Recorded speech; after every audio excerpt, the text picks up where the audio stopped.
After a difficult 2022, bond investors should be rewarded with more opportunities in the year ahead. We expect the global economy to face headwinds with a modest recession in 2023 across developed markets as central banks battle to contain inflation.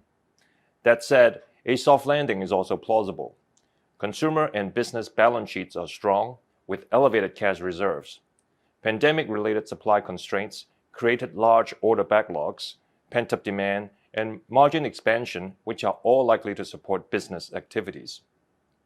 China's reopening may also provide a tailwind to the global economy. In terms of asset allocation, we believe any recession could further challenge riskier assets such as equities and lower quality corporate credit.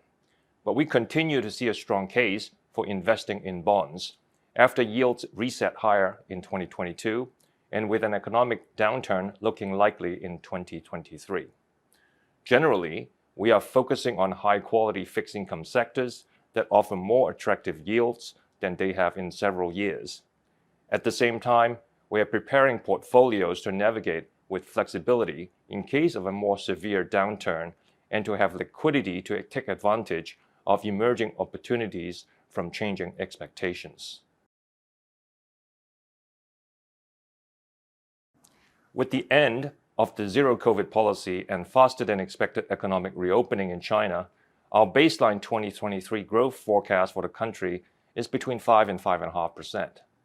While we expect some short-term disruption, a stronger growth rebound should follow, likely late this quarter or early in the second quarter. China's recovery will be led by pent-up consumption demand, especially in the service sector.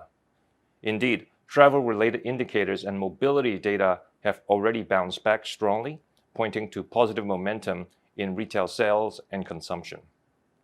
We expect China's consumer inflation will rise from 2% in 2022 to a baseline of around 2.7% for 2023, which is still benign and below the official target of 3%.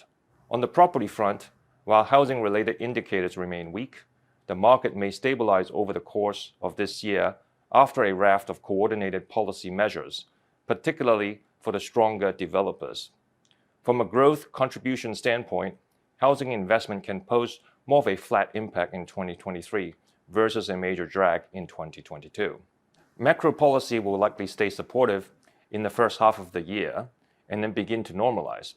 Our key policy projections include continued credit easing to support small and medium enterprises, the property market, manufacturing, and green investments, front-loaded fiscal policy to support infrastructure, and continued relaxation in regulatory policies in sectors such as housing, education, tech, and gaming in order to stabilize growth.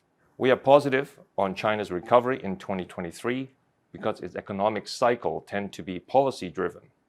As laid out by President Xi and his team at the Central Economic Work Conference in December, China's economic agenda will be focused on one thing this year: growth.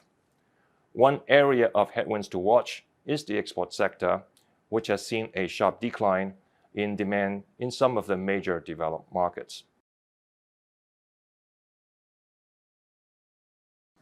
Despite the global slowdown, growth is expected to remain relatively resilient in many Asian markets in 2023 as the recovery from COVID-19 continues. China's reopening will also be marginally supportive, especially for Thailand and Malaysia.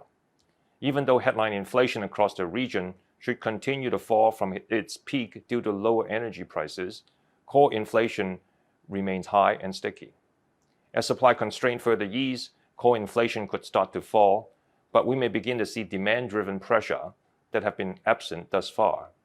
In some countries, such as Thailand and Malaysia, a relatively weaker external balance position compared to 2022 could put pressure on central banks to continue with their policy normalization.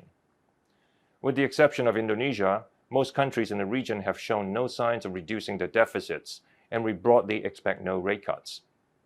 For 2023, we expect duration turning to an underperformance, but posting currency outperformance in Asia, reversing last year's trend, as the region's growth inflation dynamic diverge from the rest of the world.